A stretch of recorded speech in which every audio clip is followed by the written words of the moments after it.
If they could control and dominate the planet, they would do it, but they're limited in their negativity on Earth. Is there almost kind of like a cosmic battle between the good extraterrestrials and the evil extraterrestrials?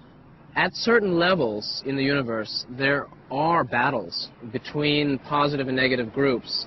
In general, these battles take place between forces that simply defend themselves and others that try to conquer them. And ultimately, you have the battle between those who want to control and those who only seek to love, and yet won't allow themselves to be destroyed. This is the idea of Armageddon. And many ET sources say that the Armageddon on Earth has already started. And the main portion of Armageddon is actually happening on the inner planes, at a spiritual level, around Earth, between positive and negative extraterrestrial groups. There's even a book called War in Heaven. Because when you were saying the idea that they're on certain planes of existence and on other planetary solar systems, there have been battles of good and evil, and you know, she's right, it does sound a lot like something we see out of Star Wars or Star Trek or these other things. Some of what we see in movies such as Star Wars actually does happen in other places in the universe, in which there are evil forces who try to destroy planets, and the defenders of that planet engage in Star Wars. And there are high weapons. Let's wait, please. Go back to that again.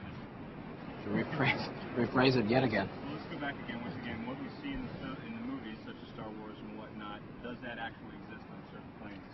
Some of what we can see in movies such as Star Wars actually does happen in other dimensions and other points in the universe. In other galaxies, there are Star Wars in which negative forces, negative ETs, try to destroy planets and enslave populations, and the planet has to defend itself with high technology weaponry. This does happen. The second element of the Star Wars is actually happening on Earth now, and this is the true Armageddon. And really, this is between the forces of love and the forces of fear.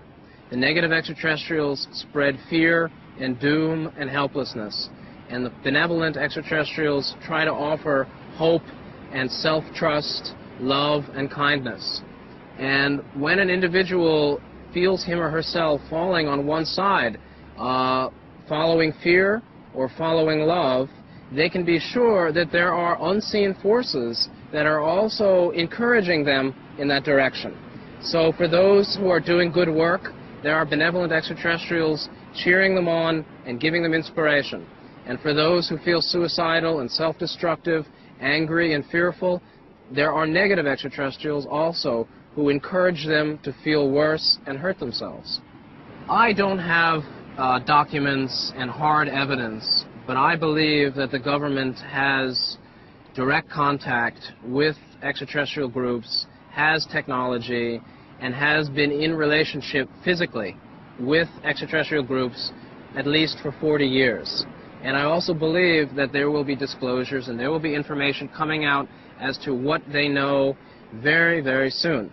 And at that point, it'll be very important for the peoples of Earth to understand, number one, this is for real, and number two, who the players are and the difference between fear, disempowerment, versus love and self-trust. Because we'll need to make our loyalties clear as to which extraterrestrial groups we side with and who we follow, because the reality of extraterrestrial life is going to be extremely public with indisputable proof in the very near future, I would say within the next 1 or 2 years. Benevolent extraterrestrials follow cosmic laws which prevent them from intervening physically and directly in the fate of societies and nations as a whole. Benevolent extraterrestrials will respond to a call for help, but if very few people call, and if the leaders of a government are confused or are not benevolent, positive extraterrestrials will not come here publicly to help the planet. They're here subjectively, spiritually, at all times and helping in many, many ways, but they cannot make themselves public because it would interfere with humanity, and basically it would actually hurt the majority of people who are terrified, scared, and uninterested in the greater life around Earth. Many people in America don't know that there were some of the most public and well-documented UFO sightings over Mexico City earlier in 1995. These were seen by dozens of people and captured on video by many, many people, but it was completely blacked out in the U.S. All UFO researchers in America know about this, but the media has been almost completely unwilling to show it. There are and there will continue to be UFO sightings. In my opinion, the vast majority of those UFOs are either negative ETs who have broken through a quarantine or are government ships, human-created UFO craft using technologies that the government denies, our government and many governments deny that they have. Positive extraterrestrials do not show up in ships in waves of sightings because that wouldn't serve the purpose of helping humanity. It's simply not useful. ET walk-ins and ET wanderers or ET souls all are here voluntarily. All of us feel that we're here to help the planet through love, kindness, and wisdom, clarity. Nobody was sent against their will. Some people have definite missions as to founding communities or teaching particular material. Many of the ETs have no definite mission, but they're here to help. And again, many of them will be found in your local church group or in the police athletic league or in the hospital or in the mental health center helping people. They're all over the place, and most of them don't know they're ETs. Are you aware of your extraterrestrial appearance outside of the human soul? The human form, you should say? My extraterrestrial appearance, or my form, before I took birth in a human body, was as light. My race, my level of development has transcended the need for a body. We don't have bodies. We are beings of light. We have light bodies. These are the true light workers. And many of the older extraterrestrials on Earth are also from these levels of light.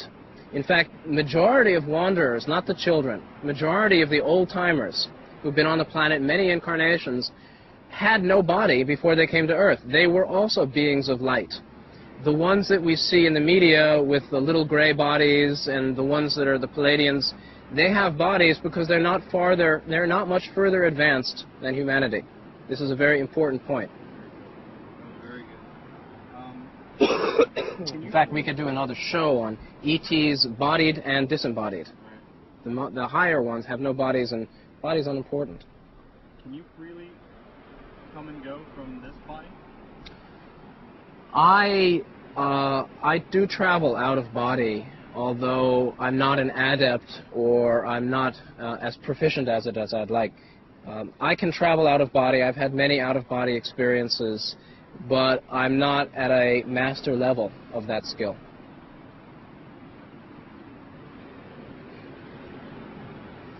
Do you ever expect to return to where you were from originally? In my book, we have a chapter on death. And death is a very important thing for all people to consider, but for the ET souls, it actually is the homecoming. Most of us realize that at the point of death, we will be going home. Many of the ET contracts, the agreements to be on Earth for a certain number of lifetimes are coming to an end now. Many of these ET souls are going home after they die. That's why many of us are awakening to our identity and origin. All of us will go home pretty shortly. Most of the extraterrestrials who will leave Earth, who will go home, will simply go after death. Whether it's a natural death or any other type of death, they'll go back then. There is no design for when all the ETs are going home, but when the New Age does begin, and there are definite dates for that, it's considered that the New Age will begin around the year 2010, 2012, which coincides with the Mayan calendar and some very important pieces of channeled material. At that time, only the extraterrestrials who are closer to the level of Earth, closer to Earth awareness, will be here. The majority of ET wanderers will go home at that time. There are many different planets that are at the same level of development as Earth, where the individuals are going through the challenge of individuality, self-development, and choice of polarity, good or evil, love or fear,